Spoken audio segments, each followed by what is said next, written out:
తెలంగాణ సమ్మలే ఉంటాయి రోడ్ల మీద ధర్నాలే ఉంటాయి అనుకున్నాం. మనం పోరాటం చేసుకున్న తెలంగాణలో ఆ రోజు తెలంగాణ రాష్ట్రం రావడానికి ముఖ్య కారణం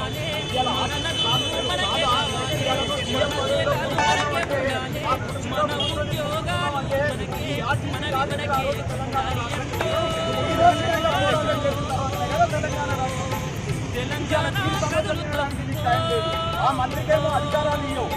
రాష్ట్ర రవాణా శాఖ మంత్రి చర్చలు చేస్తే అక్కడ ఏమీ ఉండవు.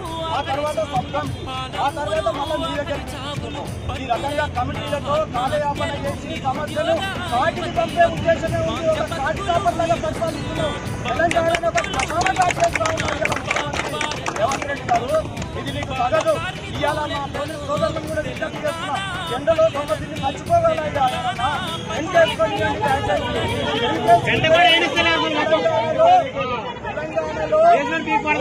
చేస్తూనే వచ్చింది తెలంగాణ.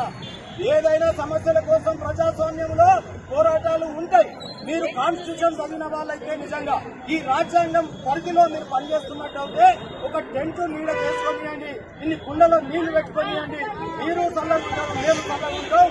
ప్రభుత్వానికి మా యొక్క ఈ వినతులన్నీ పోయేటటువంటి ఆస్కారం, డిమాండ్లన్నీ పోయే ఆస్కారం ఉంటుంది. ఇవాళ నేను ఒకటే చెప్తా ఉన్నా, నువ్వు గత ప్రభుత్వం చేస్తుంటే ఇవాళ మాకు పరిస్థితి రాకపోయింది. ఆయన నిర్ణయం తీసుకొని ఆ రోజు కార్మిక సంఘాలు ఉండొద్దన్నాం, ఓకే, కానీ ప్రభుత్వంలో విలీనం చేస్తామన్నాం, చేయకుండా వెళ్ళిపోతుంది. ఈ రోజు ఆయన ఒక్క దెబ్బకు బయటకు వచ్చి కూర్చుంటే ఇవాళ ప్రతిపక్ష నాయకుడిగా పాత్ర వహిస్తే ఎందుకు ఈ ధర్నాలు సక్సెస్ కావు? ఒక్కసారి ఈ గంభీరత పెరుగుతుంది కదా.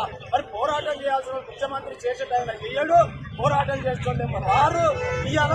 అందుకే మేము ఇవాళ బీజేపీ పార్టీ బండి సంజయ్ గారు ఆ శవం దగ్గర మరి పోయి ఎట్లా నువ్వు ఆ వేదాల మీద ఇవాళ దాచిపెట్టుకుని శవాలను చెప్పుకునే రోజు తెలంగాణలో ఉంటుందని మేము భావించలే. ఇవాళ మీరు అనుకోవచ్చు ఆర్టీసీ కార్మికుల యొక్క రథం ఇవాళ ఉద్యమానికి ఒక రథంగా మారుతుంది. ఈ ఉద్యమానికి ఆర్టీసీ చక్రాలు దిగినట్టయితే ఈ చక్రం బంద్ అయిపోతుంది. నువ్వు ఢిల్లీకి కాదు మూటలు మోసుడు. ఇవాళ మా వాళ్ళకి రావాల్సినటువంటి జీతభత్యాలు వాళ్ళు అడుగుతున్నది ఏంటంటే కొంత ప్రభుత్వ ఉద్యోగంలో చేర్చుకోమని. ఇవాళ నీ యొక్క స్కీమ్ ఎక్కడ అడ్వర్టైజ్ చేసినా, వేరే రాష్ట్రాలలో అడ్వర్టైజ్ చేసినా, వేరే రాష్ట్రాలలో ఎన్నికలు ఉంటే రేవంత్ రెడ్డి చెప్తున్న మొదటి ఆర్టీసీలో మహిళలకు ఉచితంగా ప్రయాణం చేస్తున్నారు.